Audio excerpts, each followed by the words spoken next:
On today's show, the buzz on the floor at Geneva is all about a trade war.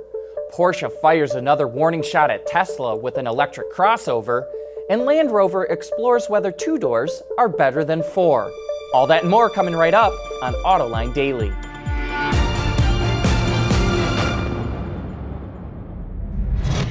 This is Autoline Daily, the show dedicated to enthusiasts of the automotive industry. The Geneva Auto Show is going on right now, and we've got a lot of new products to show you.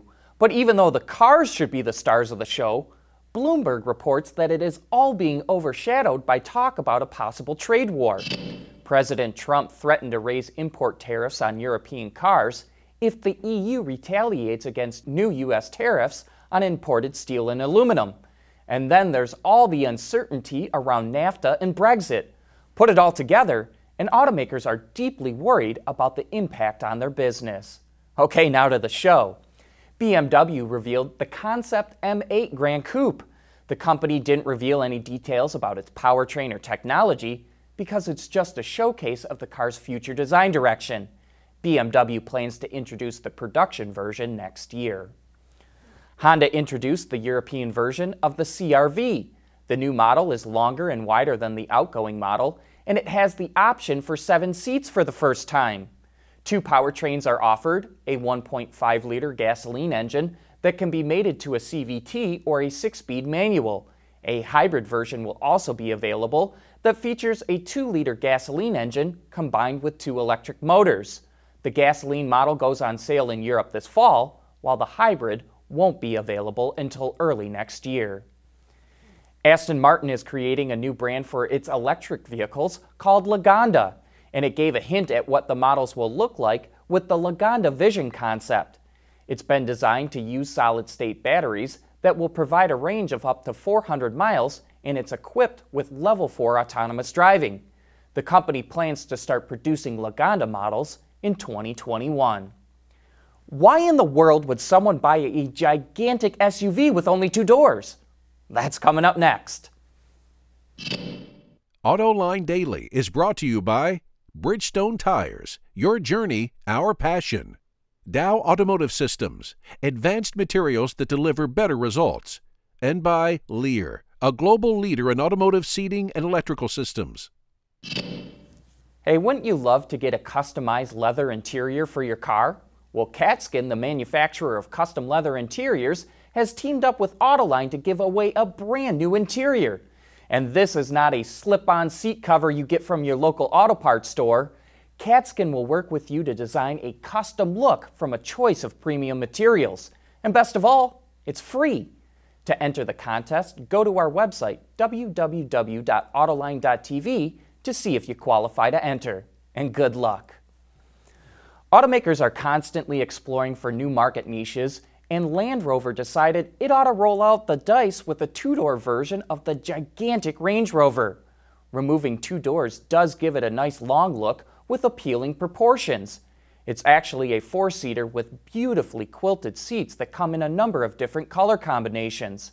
It's powered by a supercharged V8 with 557 horsepower. Called the SV Coupe, it will be hand-built by Land Rover's Special Vehicle Operations, and it's priced at $296,000 for the U.S. market. And since crossovers are what people want, Porsche unveiled the Mission E Cross Turismo, which is a CUV version of its Mission E electric car. It looks like they tacked on the rear end of the Panamera, and the 600 horsepower all-wheel drive 4-seater has design cues to make it look off-road ready. Note the protection on the wheel well arches, on the rocker panels, and on the pseudo skid plates front and rear.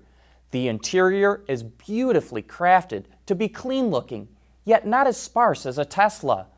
Thanks to Porsche's 800-volt electric architecture, the Cross Turismo can get 250 miles of range in only 15 minutes.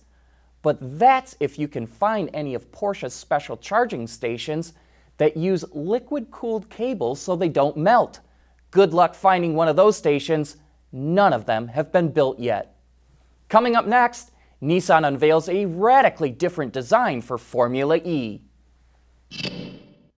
At Bridgestone, our engineers want to help make sure you're not stuck on the side of the road. Our revolutionary drive guard tires are engineered to take a puncture and drive up to 50 miles. Ready to go. Watch our latest Archer demo at BridgestoneTire.com. You know, we've seen concepts for headlights that can project images on the ground, but Mercedes will actually be bringing it to market. Each lamp has over 1 million micro-reflectors, and Mercedes says it will use the images to help communicate with the driver. The lights are able to show weather conditions, like a snowflake for when it's snowing, give navigation directions with arrows, or even warn of construction ahead. The technology, called digital light, will only be available on select Mercedes-Maybach models, so you know this system is still crazy expensive. Toyota teased a new racing car concept recently, and now we're getting our first look at the GR Supra racing concept. As with previous Supra models, it's a front-engine, rear-drive layout, and Toyota says the concept demonstrates its commitment to bringing the Supra back to the market. Even though this is a racing car, you can imagine what a production version will look like by removing the massive splitter, fender flares, rear wing, and the diffuser. And speaking of race cars, Nissan showed off what its first car in the Formula E racing series will look like. Real story here is how radically different the cars will look for the 5th season. As Alfonso Elbaiza, head of global design, said the first time he saw the car, it looks like an EV-powered supersonic bird in flight. The cars also feature an entirely new battery and powertrain package, which provides more power and range and gets rid of the need to swap into a new car in the middle of a race. The 5th season is expected to start in December of this year. And with that, we wrap up today's show. Thanks for watching, and we'll be right back here again tomorrow.